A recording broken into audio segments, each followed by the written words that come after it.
बोलो भक्तवत्सल भगवान की जय हो। इस प्रकार से सुखदेव जी कहते हैं राजर्षि परीक्षित भगवान ने विदुर जी के घर में जाकर के उनको आत्मसात किया है। प्रवेशात्मसात कृतम। आगे सज्जनों सुखदेव जी ने उद्धव और विदुर जी के संबंध को माने मिलन को बताया है। जब प्रभासक क्षेत्र में दिव्य ज्ञान प्राप्त करके उद्धव जी महाराज भगवद आज्ञा को धारण करके बद्रीनाथ धाम जा रहे थे, विचरण करते हुए कल्प भविष्य दो कथाएं आती हैं। सरस्वती प्रादुर्भाव यत्र, सरस्वती नदी के किनारे भेंट हुई, और एक कल्प के अनुसार ब्रज मंडल में भेंट हुआ है। जो ही कुछ दूरी से विदुर जी ने उद्धव जी को, उद्धव जी ने विदुर को देखो, गदगद हो गए। दोनों आकर के मिले हैं। विदुर जी ने पूछा है उद्धव जी से, सब बताया है किस प्रकार से यदुवंशी आपस में मदमत्त होकर के मदिरा के कारण श्राप के प्रभाव से काल के गाल में चले गए। भगवद गतिंचताम।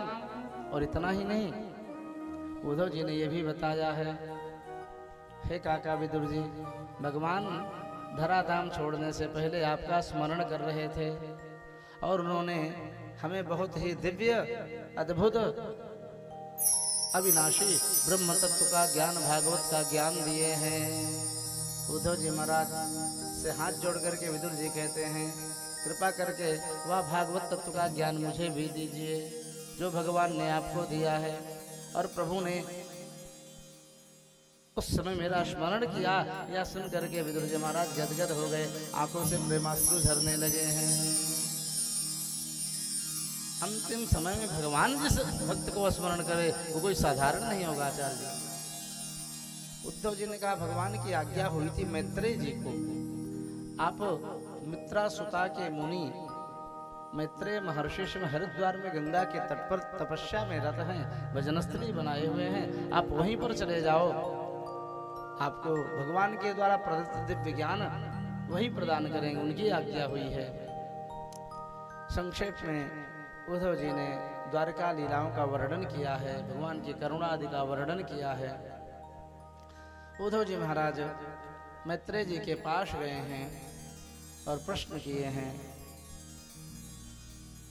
सुखाय कर्माणि करोति लोको न ते सुखं वान्यदुपारमं वा।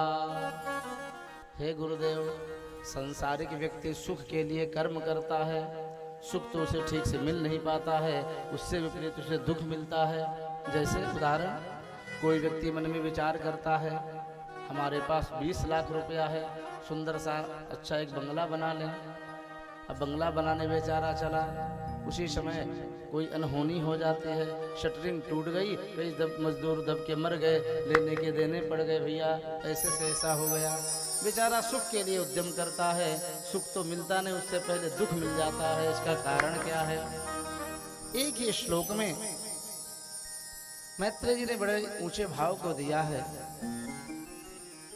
भगवान श्री कृष्ण की भक्ति से विमुख जीवात्मा को कहीं किसी स्थिति पर सुख कभी मिल ही नहीं सकता। यही कारण है कि जीवात्मा अनेकानेक प्रकार से दुखी है। परम जो सुख का मूल है, आनंद का मूल है, उस भक्ति को, भगवत चरणारविंद के प्रेम भक्ति को त्याग करके हम इधर उधर सुख के लिए भटकते हैं, तो सुख मिले तो कहाँ मिले। क्योंकि ये संसार सागर दुखालय व शाश्वतम, गीता में गोविंद ने कहा है, ये दुख का आलय है, दुख का निधान है, घर है यहाँ। जैसे प्रिंसिपल साहब जी, आपके पास विद्यालय है, वहाँ विद्या का आलय है, सरस्वती का मंदिर है वहाँ। माताओं, आपके पास भोजनालय होता है घर में, मास्टर साहब जी, तो भोजनालय में जाओगे तो भोजन की सामग्री मिलेगी। अब वहाँ जाकर के आप रजिस्टर ढूंढोगे तो रजिस्टर तो आपको विद्यालय में ही मिलेगा। कार्यालय में जाएंगे तो वहाँ चावल आटा दाल नहीं मिलेगा, वहाँ तो रजिस्टर कापियाँ किताब ही मिलेंगे। तो वैसे ही दुख के सागर में, संसार में दुख ही मिलेगा, सुख कहाँ है यहाँ।